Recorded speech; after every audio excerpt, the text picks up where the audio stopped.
Estamos en el 10º mes, hoy es segundo día del 10º mes.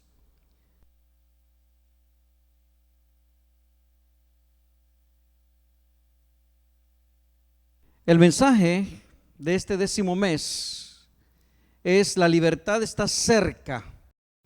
La libertad está cerca, pero requiere un viaje de sanidad interior. Solo al conocerla podemos romper las cadenas de la esclavitud. Es momento de transformarnos. Estamos en la Parashá 39, que tiene por nombre Jucat. Jucat se interpreta o se traduce como decreto. Jucat, decreto. Esta porción se encuentra en el libro de Bemidbar, el libro de Números, en la Torá, capítulo 19, verso 1 al capítulo 22, verso 1.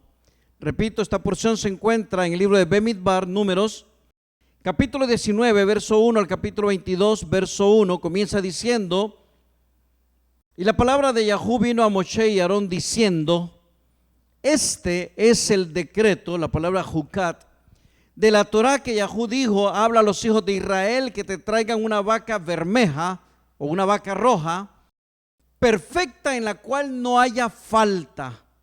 Perfecta, en la cual no haya falta, sobre la cual no se haya puesto yugo.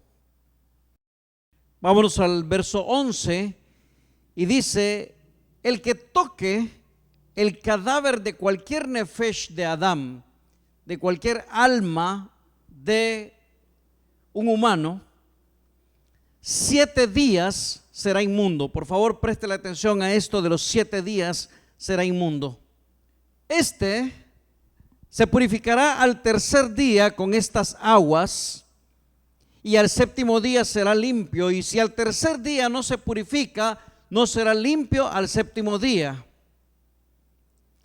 Todo el que toque cadáver de nefesh de Adán, todo el que toque un cadáver del alma de un humano, ya sea hombre o mujer, que esté muerto y no se purifique, el Mishkan, el tabernáculo de Yahú, contaminó. Y aquella nefesh, aquella alma será cortada de Israel, por cuanto las aguas de Nidá, de separación, eso es Nidá, separación, no fueron rociadas sobre él. Inmundo será, y su inmundicia será sobre él. El mensaje de esta parashá tiene por nombre la vaquilla roja, algo que es tan conocido por ahí, la vaca roja, la vaquilla roja: humildad, redención y lealtad. Les dije hace unos días que que estuvieran atentos a esta enseñanza, porque creo que esta enseñanza nos va a elevar un poco no solamente el conocimiento, sino nos va a llevar un poco más allá de lo que usted podría entender de lo que realmente es esta enseñanza. Había una vez una flor solitaria en medio de un jardín descuidado. Había pasado por días de sequía y sus pétalos, que alguna vez fueron vibrantes, ahora estaban marchitos. Aunque seguía luchando por vivir, sabía que no podía hacerlo sola. Necesitaba agua, pero no podía moverse para buscarla. Un día, el cielo comenzó a oscurecerse. Nubes densas cubrieron el sol y el viento recio soplaba con fuerza, doblando los tallos de las plantas y arremolinando polvo por todas partes. Para la flor, el viento era como un enemigo. La sacudía, la golpeaba y parecía que iba a arrancarla de sus raíces. A su alrededor todo parecía caótico y desesperanzador. Entonces la tormenta llegó con toda su fuerza. La lluvia empezó a caer, primero como una suave llovizna y luego en torrentes. Aunque al principio la flor sintió que el aguacero la aplastaría, algo sorprendente comenzó a suceder. Las gotas de agua penetraron la tierra seca, llenándola de vida nuevamente. Sus raíces, que parecían agotadas, comenzaron a absorber el agua con avidez. Poco a poco sus hojas se enderezaron y sus pétalos marchitos recobraron su color. Lo que había parecido un desastre se convirtió en su salvación. Lo interesante es que las gotas de agua indispensables para la flor no vinieron solas. Fueron llevadas por el viento recio, reunidas por las nubes oscuras y liberadas por la tormenta. A pesar de lo aterrador y desagradable que parecía todo, cada elemento tuvo un papel crucial para que la flor volviera a florecer. Pareciera que nuestra vida es así, pero no nos damos cuenta porque alguien tiene que llevar la culpa de las cosas que están pasando. Debemos de culpar a alguien, debemos de culpar a la flor, debemos de culpar a la hierba que está a nuestro alrededor, debemos de culpar lo que somos, debemos de culpar la lluvia, culpamos las nubes grises. Y por ahí un cantante dijo que aún las nubes grises forman parte del paisaje.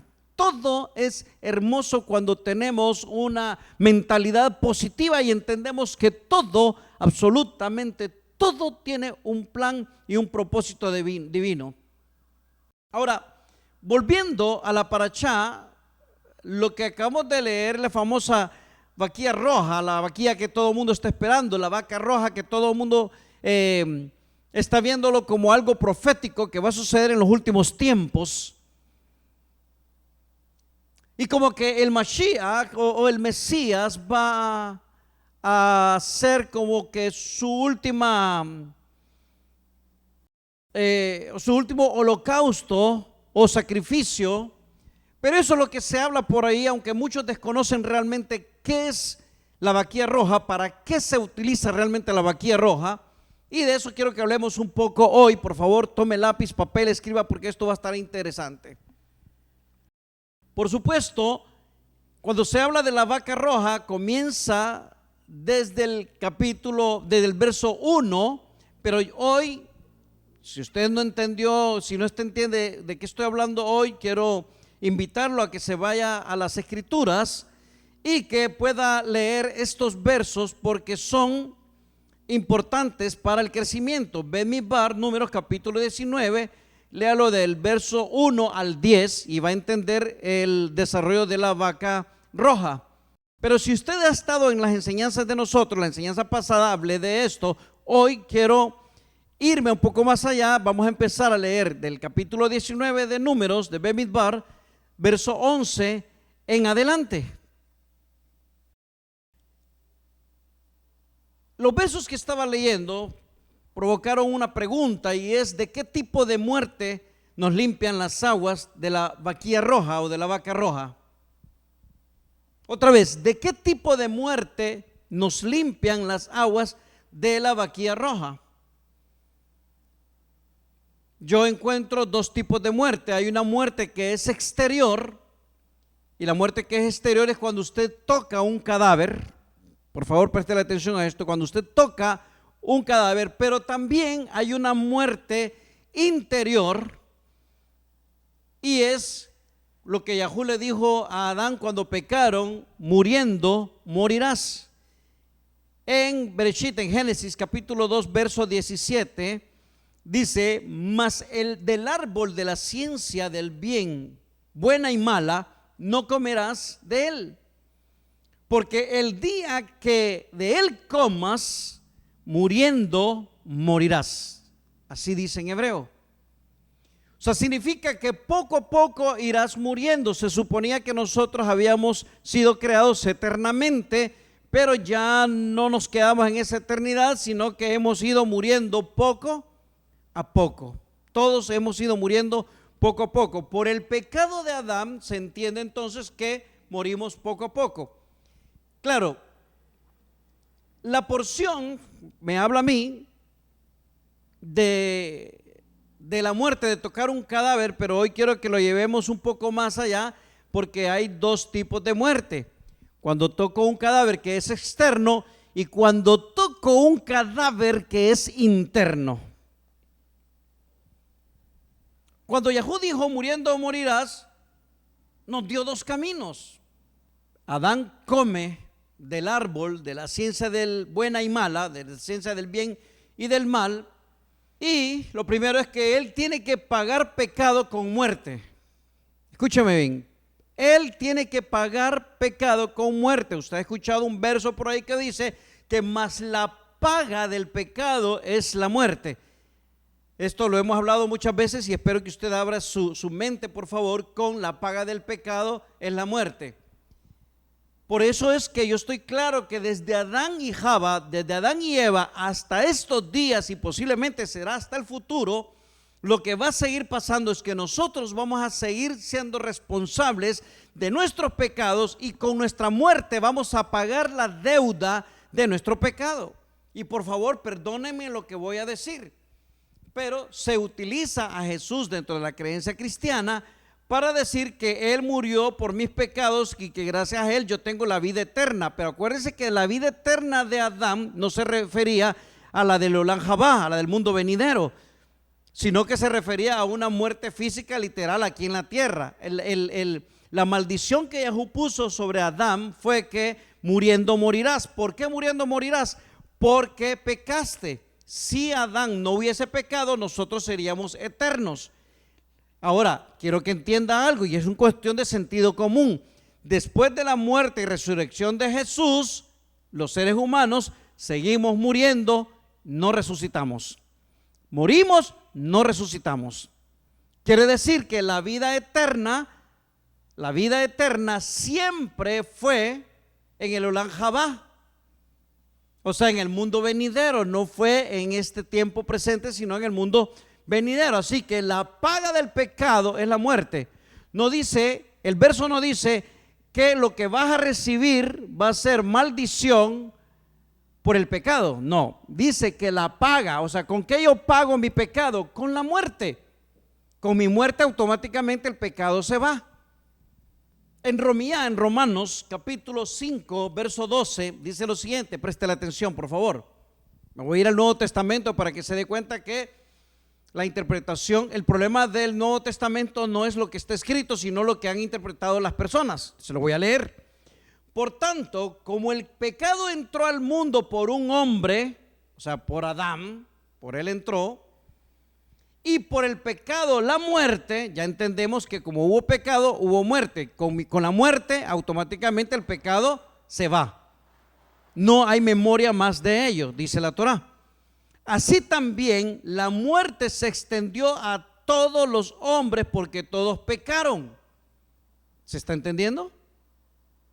Todavía después de Jesús, y lo está diciendo Pablo en el cristianismo, está diciendo que así también la muerte se extendió a todos los hombres porque todos pecaron, todos hemos pecado.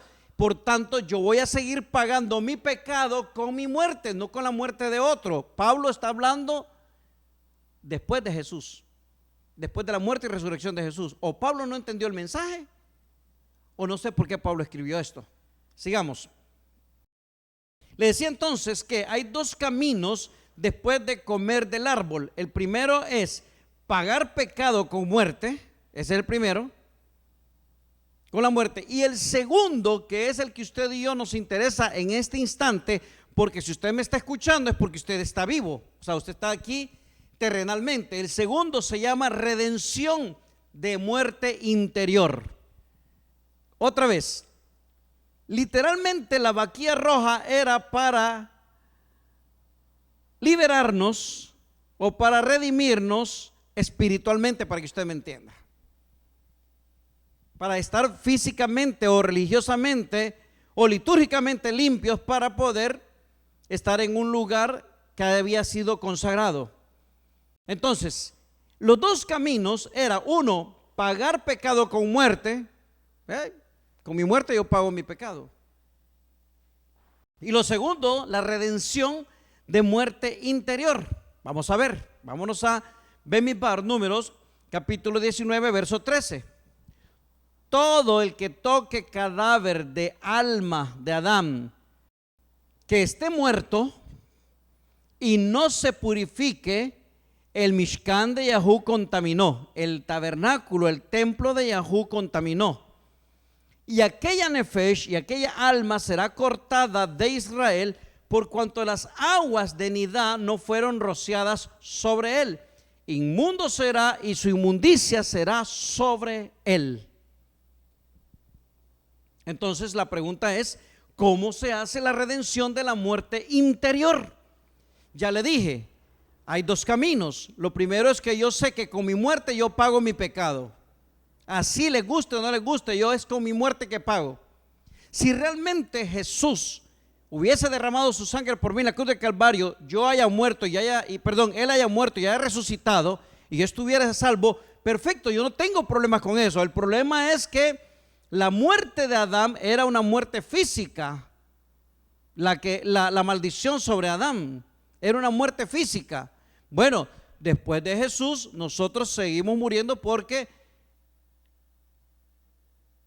le puedo demostrar con Abraham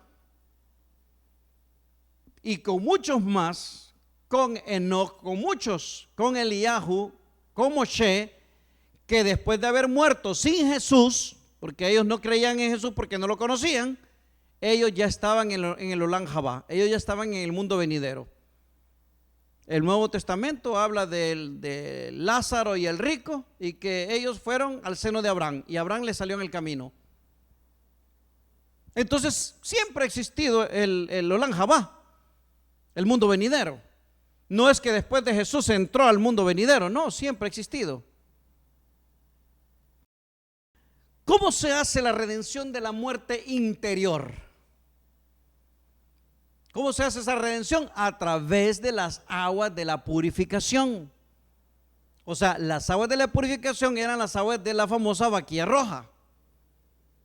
Ahora, ¿cómo se llega o cómo llegamos a las aguas de la purificación? ¿Cómo cree usted que se llega?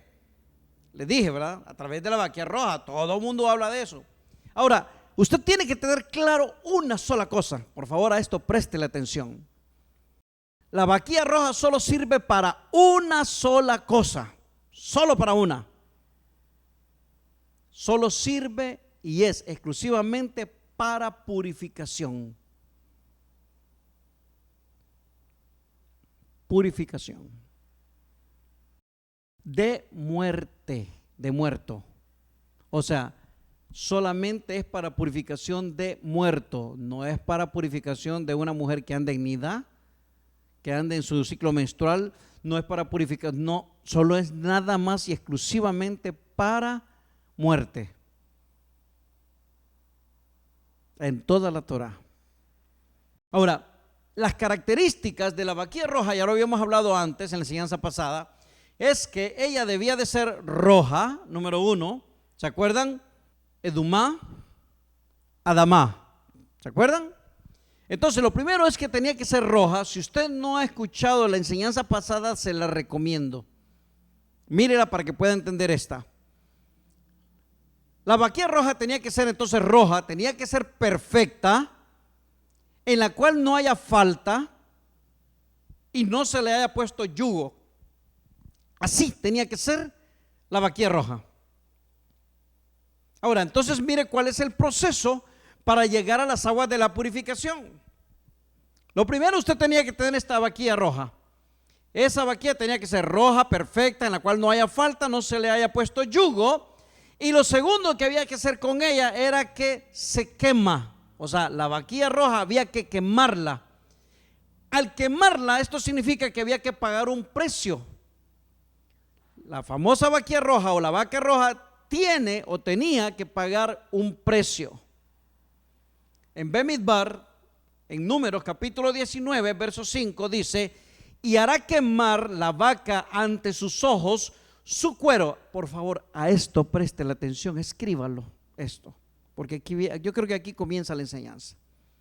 Otra vez, y hará quemar la vaca ante sus ojos su cuero y su carne y su sangre con su estiércol.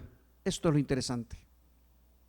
Yo me he preguntado siempre ¿por qué incluir el estiércol al quemar la vaca? Si lo que necesitamos es purificar.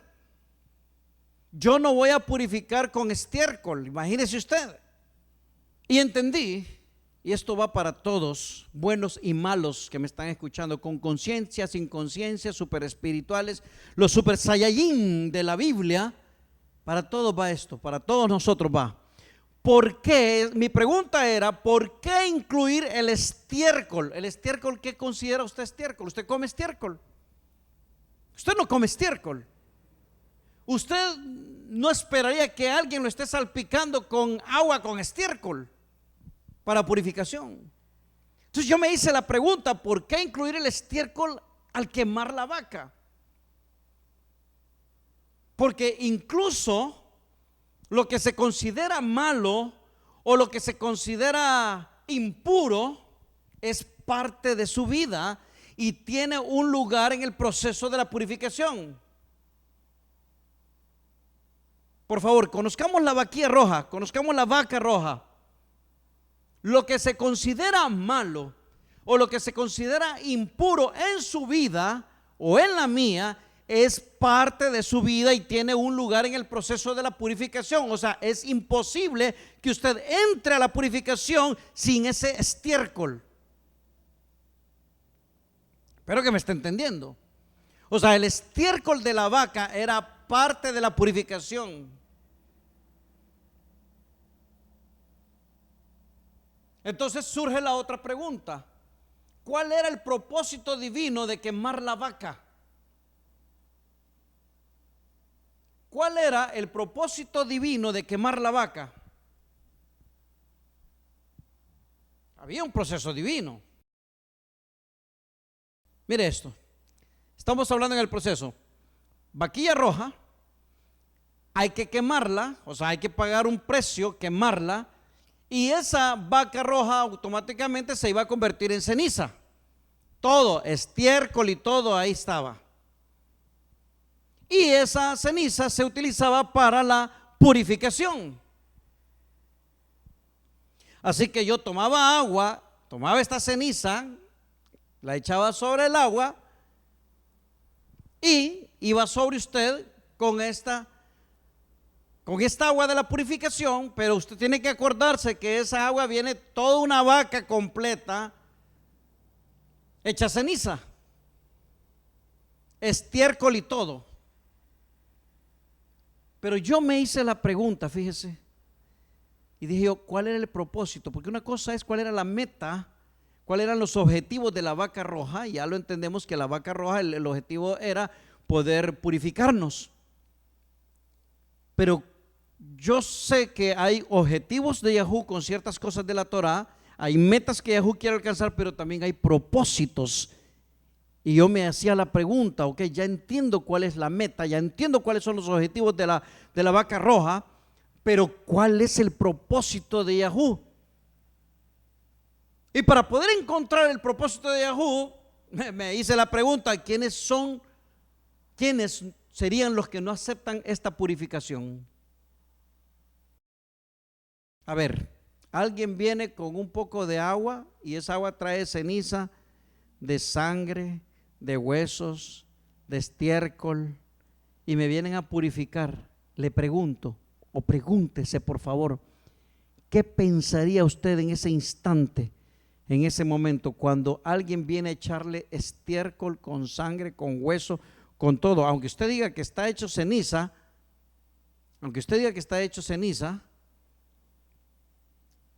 usted lo piensa dos veces. ¿Por qué lo pensaría dos veces? ¿Quiénes no aceptarían esta purificación? ¿Sabe quiénes? Entendí que el propósito de Yahweh de la vaca alazana, la vaca roja, la vaca bermeja, era para los orgullosos. Porque solamente los orgullosos no aceptan que venga alguien a embarrarnos de estiércol. ¿Usted está entendiendo el punto? ¿Por qué la vaca tenía? Si usted va a matar una vaca, usted se deshace del estiércol, no es que se come el estiércol, ¿cierto? Pero si Yahweh dice que con todo y estiércol había que quemarla, ¿quiénes serían los que no aceptan entonces la purificación, este tipo de purificación? Solamente los orgullosos. Y comprendí que había dos tipos de orgullosos. Hay dos tipos de orgullosos. Están los que se sienten limpios, abundan, y los que sienten que nadie es digno de limpiarlos. Estos son los que existen. Con esto me acordé de Malachim Bet, segundo libro de Reyes, capítulo 5, de eso, verso del 10 al 14. Por favor, lea conmigo esta parte para que usted me entienda de qué estoy hablando. Porque se está hablando de purificación. Vamos a hablar de Naamán, aquel hombre de Asiria, que era un comandante, pero era un gran comandante, pero era un comandante que tenía lepra. Tenía lepra, o sea, estaba inmundo, para que usted me entienda.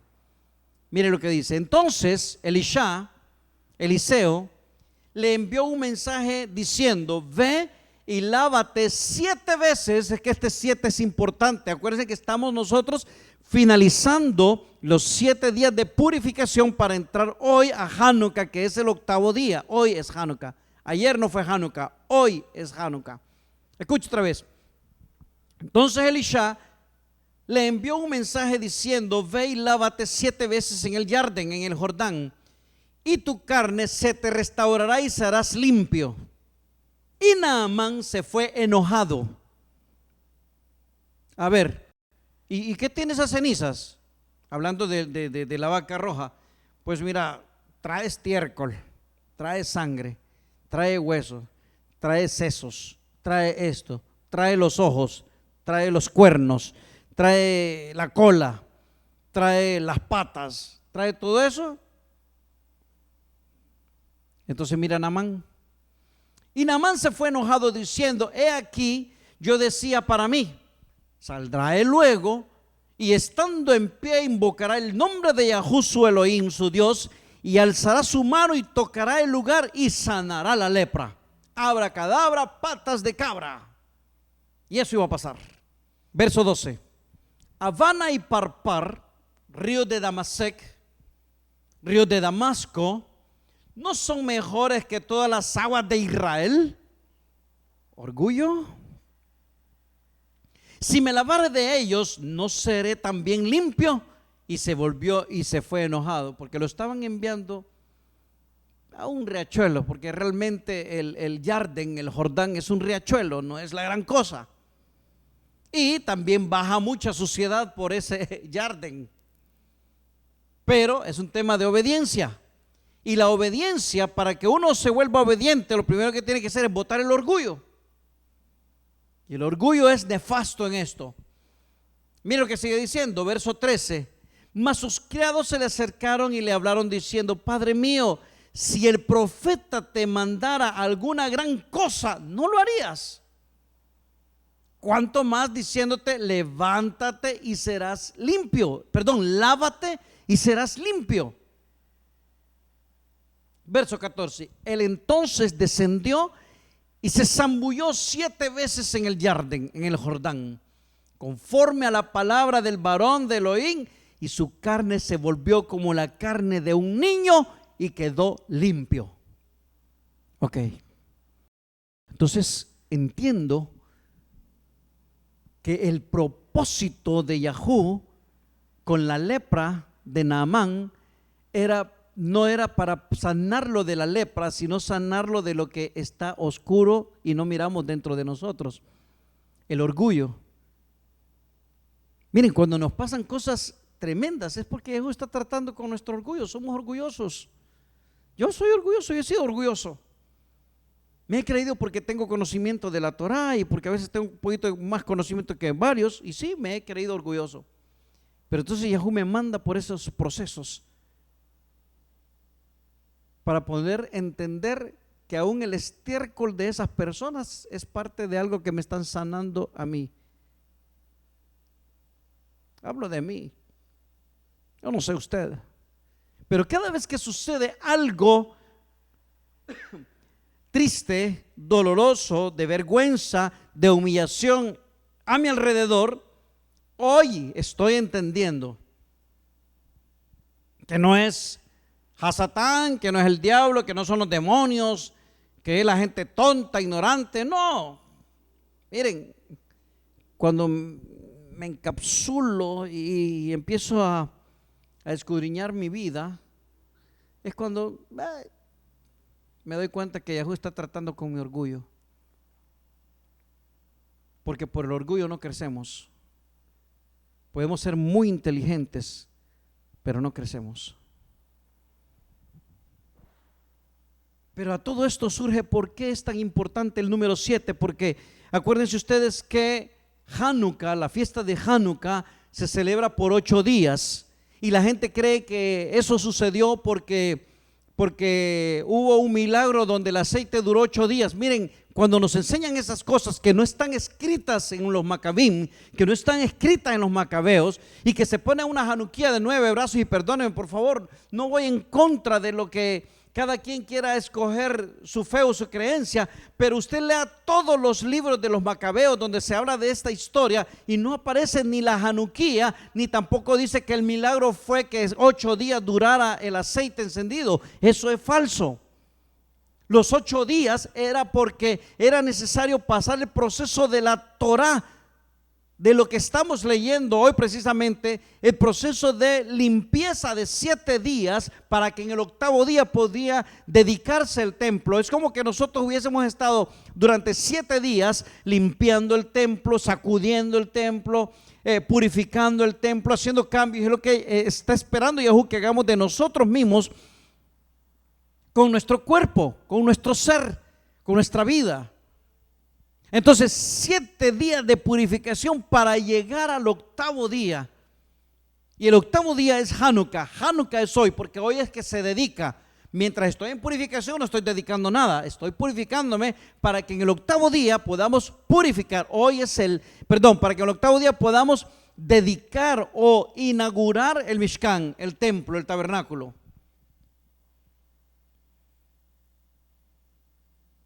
Entonces dice con la lepra de Naamán, porque la lepra es sinónimo de inmundicia.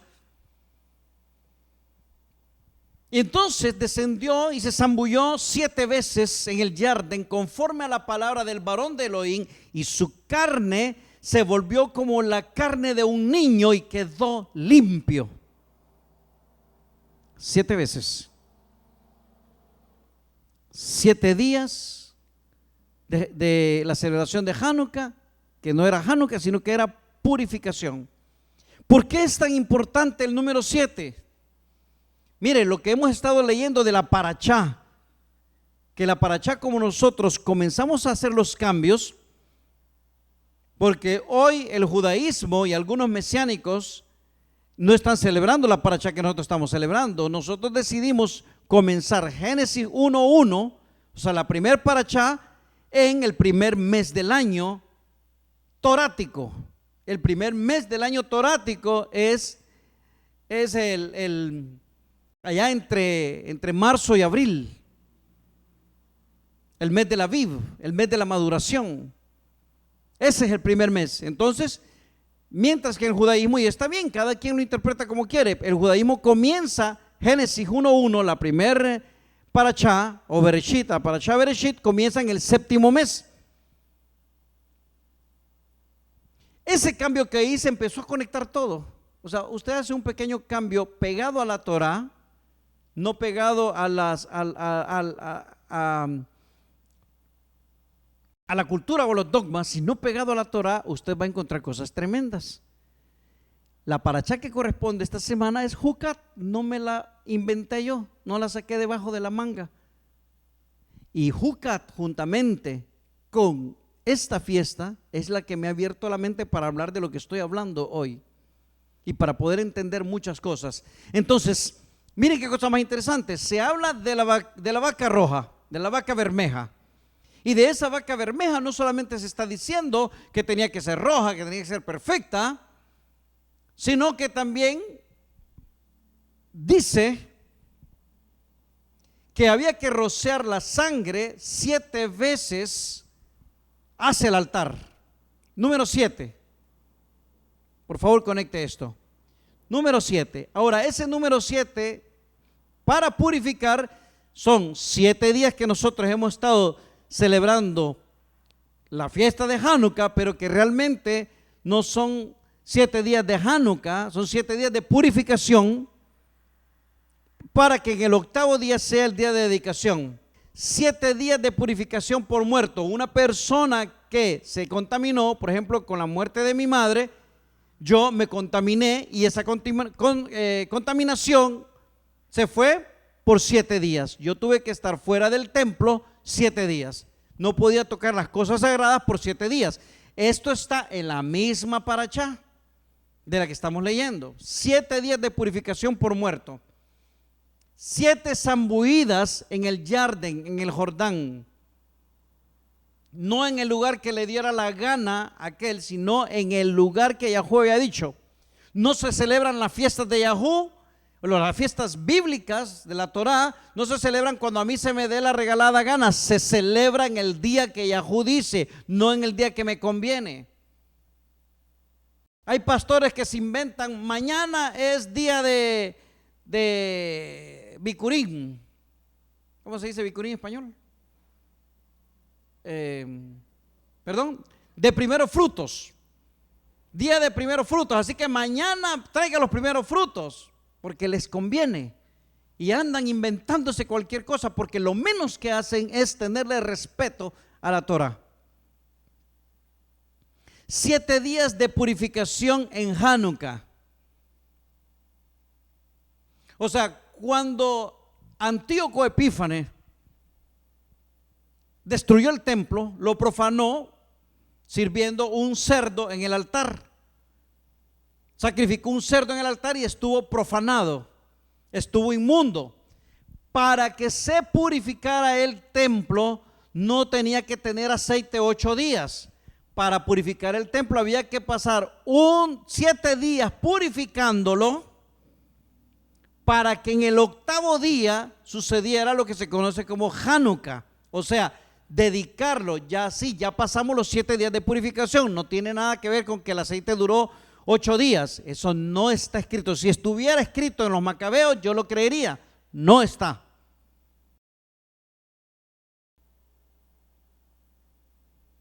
Uno de los milagros que sucedieron, que dice la Torah, es que fue un pequeño grupo que le hizo guerra a todo un inmenso ejército y lo derrotaron. Ese fue el milagro. Pero vamos más allá y entiendo hoy en día, y miren cómo yo bendigo a Yahweh, porque sí, es verdad, cometo muchos errores, no soy la santidad caminando como muchos pretenden que ellos sí son. Yo no lo soy. Pero me puse a escribir un libro que no tiene nada que ver con Torah. No es un libro religioso, es un libro de autoayuda para poder descubrir por qué razón actuamos como actuamos negativamente, por qué razón hacemos las cosas mal, por qué razón mentimos, por qué razón engañamos, por qué razón somos hipócritas, por qué razón somos chismosos, por qué razón nos metemos en la vida de los demás. Todo eso tiene una raíz. Y empecé descubriendo que eran 4 áreas de la vida que había que cambiarlas. Y ya después Yahweh me llevó a otro nivel y me dijo, no son 5, no son 4, son 5. Y empecé y en las enseñanzas aún están. Y yo voy escribiendo en el libro, pero también aprovechaba para poder dar las enseñanzas. Y después dije, no son 5, resulta ser que son 6. Ahora sí, 6 es número de hombre y van conectadas con la enseñanza, son 6. Pero después aparece una más, la 7ª. No, el 7º, el 7 es número perfecto. Y ahí me quedé en el 7. Dije yo, sí, ya están, el 7. Las 7 dimensiones, ya, perfecto. Pero en este proceso último de estos meses, después de la muerte de mi madre, comenzó otra vez el Espíritu a llevarme a otro nivel y entendí que había un 8º, que había un Hanukkah por ahí.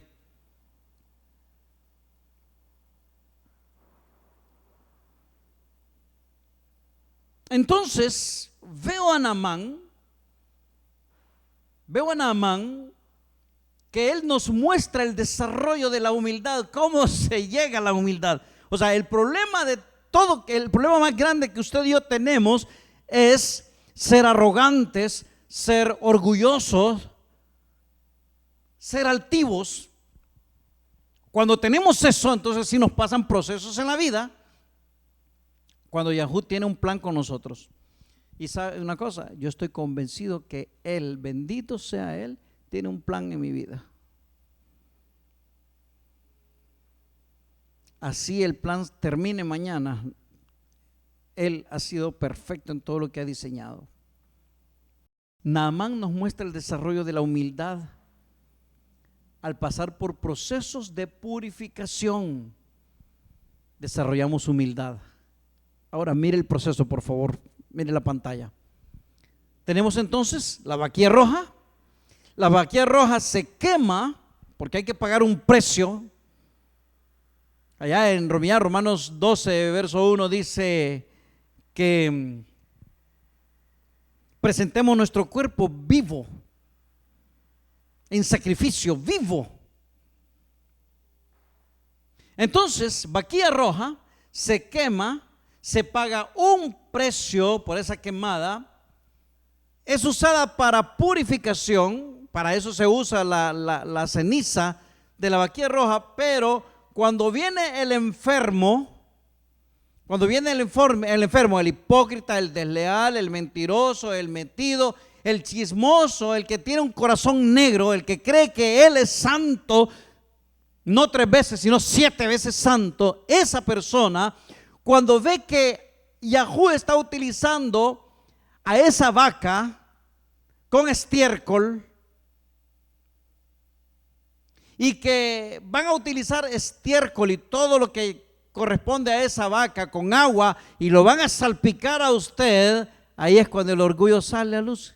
Y como Naamán, ¿por qué me mandan a meterme al Jardín, al Jordán? No hay mejores ríos en Damasco, limpios, bonitos. El problema no era eso, el problema era obedecer. Y la gente obedece cuando hay humildad. Así que el paso más difícil de llegar a la vida se llama humildad. La vaca la sana, entonces había que matarla con todo y aún con el estiércol, para que los santos divinos se den cuenta que es necesario que pasen también por la embarrada de estiércol. Hay algunos en la Torah que dice que no era estiércol de vaca. O sea, hay otros procesos en otros capítulos donde dice que era estiércol humano y que tenían que comer estiércol humano. Que no se usa la palabra estiércol, ¿verdad? El estiércol es para las vacas, para los animales.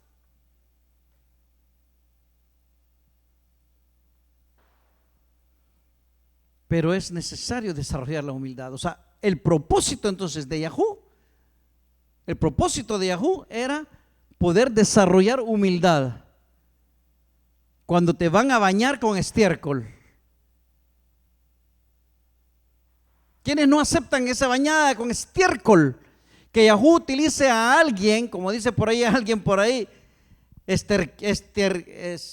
¿cómo dicen? Estercoleros. Cuando Yahú va a utilizar a alguien que es un estercolero, o sea, que es alguien que representa posiblemente estiércol, usted dice, ¿qué puedo aceptar de yo? Si este es estiércol. Entonces entendí, David en la cueva de Adulán, que dice que a la cueva de Adulán le empezaron a llegar gente, pero puro estiércol. Dice que eran gente esquizofrénicos, gente loca, gente atravesada, gente con maldad, con odio. Eso era la gente que rodeó a David. Posiblemente Yahú quería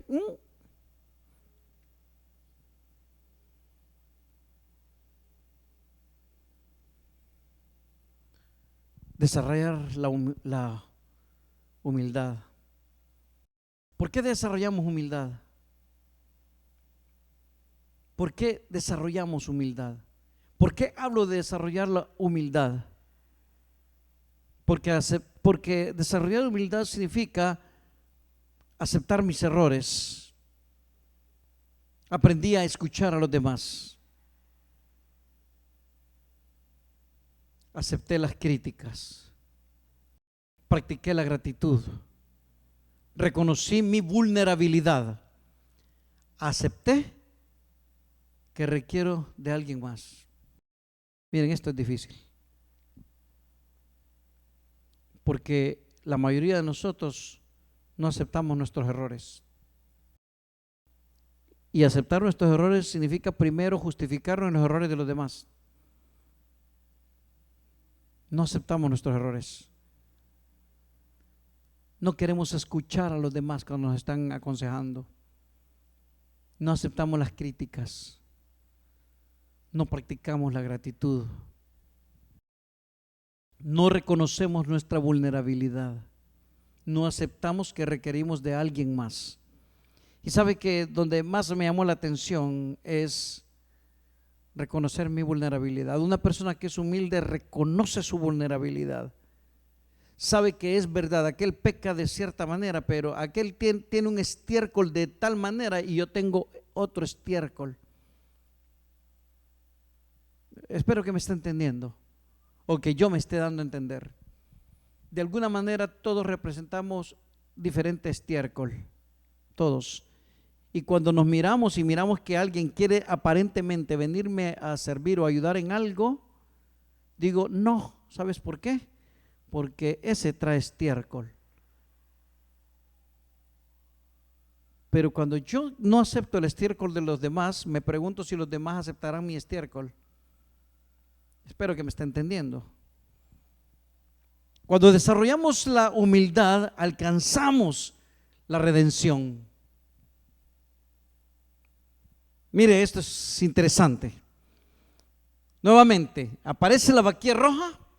La vaquilla roja se quema, paga un precio y esa ceniza de la vaquilla roja se usa para purificación. Así que cuando traen el agua de la purificación que viene revuelta con la ceniza del estiércol y todo lo que traía esa vaca y se la rocían sobre usted, ahí es donde usted empieza a desarrollar humildad. Porque los que no aceptan son los orgullosos o los que se creen limpios y que son los únicos sobre la tierra y que se atreven a juzgar los demás sin ver sus propios errores. Mire qué interesante, cuando usted desarrolla humildad, la humildad trae redención, porque eso era el caso de la vaquilla roja. Y cuando una persona pasa por la redención, ¿sabe qué es? La redención es la acción de liberar a alguien de un estado de sufrimiento, pecado o cautiverio. Eso es redención. Así que nosotros durante estos 7 días de purificación estamos esperando una redención. Porque con redención nos convertimos en personas con lealtad a nosotros mismos. Miren, estoy terminando. La humildad, la purificación es para desarrollar humildad. Y la humildad se desarrolla en 7 días de purificación. En 7 días de purificación se desarrolla. Y una vez usted encontró la redención, entonces usted se vuelve una persona con lealtad hacia usted. En el octavo día, o sea, hoy, Hanukkah, alcanzamos la lealtad, la consagración. 7 días de purificación, viene la redención y luego octavo día de consagración, que es lo que le llamamos Hanukkah. Estas luces los encendemos por los milagros, no por el milagro del aceite, sino por el milagro de poder hacer que esta luz comience a entrar en nuestra vida y podamos entender el propósito de esta fiesta. Y sabe que para mí esta es una fiesta, una celebración importantísima, porque esta es la antesala para comenzar las fiestas para este nuevo año. Nuevo año está entre marzo y abril, que es la fiesta del Aviv. Pero aquí estamos prácticamente abriendo y cerrando, o cerrando y abriendo. Y estamos tratando de entender la purificación para que cuando venga la fiesta de Pesaj podamos entenderla mucho mejor de cómo la estamos entendiendo hoy. Purim, para poder entender Purim. Así que estas luces las encendemos por los milagros, por las maravillas y por la salvación que realizó Yahweh en nuestra vida. Para nuestros antepasados en aquellos días y en esta época. Querido Elohim, hoy encendemos estas luces que brillan con la esperanza y el amor. Que cada llama nos recuerde la fuerza, la fe y la unidad de nuestro pueblo. Que la luz de Hanukkah ilumine nuestros corazones, trayendo paz a nuestras vidas y a nuestro hogar. Que en cada chispa, Yahú, encontremos alegría y en cada llama un motivo para celebrar. Para celebrar que Yahú es Tov, que Él es bueno y que para siempre es su bondad. Amén. Baruch atah Yahú Eloheinu melech haolam Yevarechecha Yahú veishmerecha Yaer Yahú panavelecha bikunecha Isa Yahú panavelecha veasem lecha shalom. Bendito eres tú, Yahú nuestro Elohim, Rey del universo. Que Yahú te bendiga y te guarde. Que Yahú haga resplandecer su rostro sobre ti. Que Yahú se incline favorablemente a ti. Y que Yahú pueda darte paz. Shalom, shalom, familia. Hasamea Hanukkah. Que la luz física que miramos, que tenemos frente a nuestros ojos, pueda abrir los ojos de nuestro entendimiento, pueda abrir la visión de nuestro corazón. Y que esa luz y ese calor pueda comenzar a sanar por dentro todas las necesidades que tenemos.